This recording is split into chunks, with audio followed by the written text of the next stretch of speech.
Supriyani, guru honorer yang dituduh menganiaya muridnya yang merupakan anak polisi menjalani sidang perdana di Pengadilan Negeri Andolo, Kabupaten Konawe Selatan, Sulawesi Tenggara. Kuasa hukum Supriyani mengajukan keberatan karena kliennya dianggap tidak melakukan penganiayaan.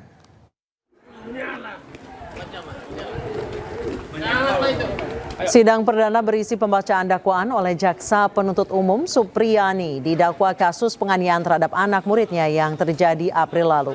Atas dakwaan tersebut, terdakwa dan kuasa hukumnya keberatan hingga mengajukan eksepsi untuk sidang berikutnya. Menurut kuasa hukum, kliennya tidak bersalah dan dinilai terdapat kejanggalan dalam proses hukum yang selama ini berjalan. Sidang berikutnya diagendakan pada Senin 28 Oktober 2024.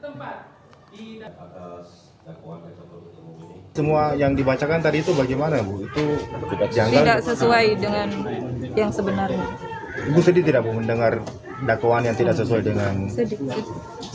Tuntutan dakwaan jaksa penuntut umum pada prinsipnya klien kami itu tidak ada perbuatan yang dilakukan itu. Jadi banyak kejanggalan yang di dalam dakwaan itu.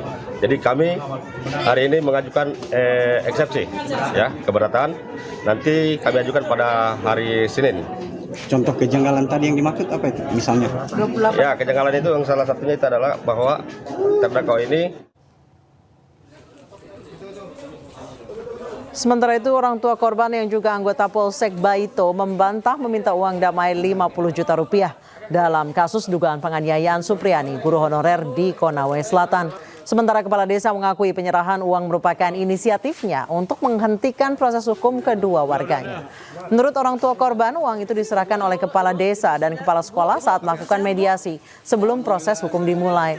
Kasus ini makin mencuat saat beredar informasi adanya permintaan uang damai 50 juta rupiah kepada Supriyani agar kasus ini tidak berlanjut ke ranah hukum. Sementara Supriyani membantah melakukan penganiayaan. Pak, Bu, kasih kesempatan.